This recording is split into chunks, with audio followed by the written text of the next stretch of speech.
നമസ്കാരം. വഴിയരികിൽ ഉറങ്ങിക്കിടന്നവരുടെ ഇടയിലേക്ക് ബൈക്ക് പാഞ്ഞുകയറി ഒരാൾ മരിച്ചു. 10 പേർക്ക് പരിക്കേറ്റു. ഇന്നലെ രാത്രി 11 മണിയോടെ കൊല്ലം നഗരത്തിനടുത്ത് മൂതാക്കരയിലാണ് സംഭവം. തമിഴ്നാട് കൊടമംഗലം സ്വദേശിയും ഭിന്നശേഷിക്കാരനുമായ പരശുരാമനാണ് മരിച്ചത്.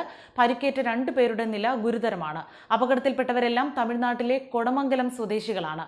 വഴിയരികിൽ നിരന്നു കിടന്നുറങ്ങുകയായിരുന്നവർക്കിടയിലേക്ക് നിയന്ത്രണം വിട്ടെത്തിയ ബൈക്ക് പാഞ്ഞു കയറുകയായിരുന്നു. ബൈക്കിലുണ്ടായിരുന്നവർ മദ്യലഹരിയിലായിരുന്നെന്ന് പോലീസ് പറഞ്ഞു. മരിച്ച പരശുരാമന്റെ തലയിലൂടെ ബൈക്ക് പാഞ്ഞുകയറി. കണ്ണിന് ഗുരുതരമായി പരിക്കേറ്റ സരസ്വതിയെയും രാജിയെയും തിരുവനന്തപുരം മെഡിക്കൽ കോളേജ് ആശുപത്രിയിലേക്ക് മാറ്റി. സരസ്വതിക്ക് തലയ്ക്ക് പൊട്ടലുണ്ട്. തോളെല്ലിനും ഗുരുതരമായി പരിക്കേറ്റിട്ടുണ്ട്.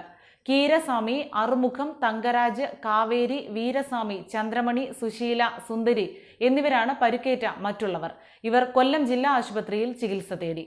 കടലോരത്ത് വിവിധ ജോലികൾ ചെയ്തും ഭിക്ഷാടനം നടത്തിയും കഴിഞ്ഞിരുന്നവരാണ് അപകടത്തിൽപ്പെട്ടവർ.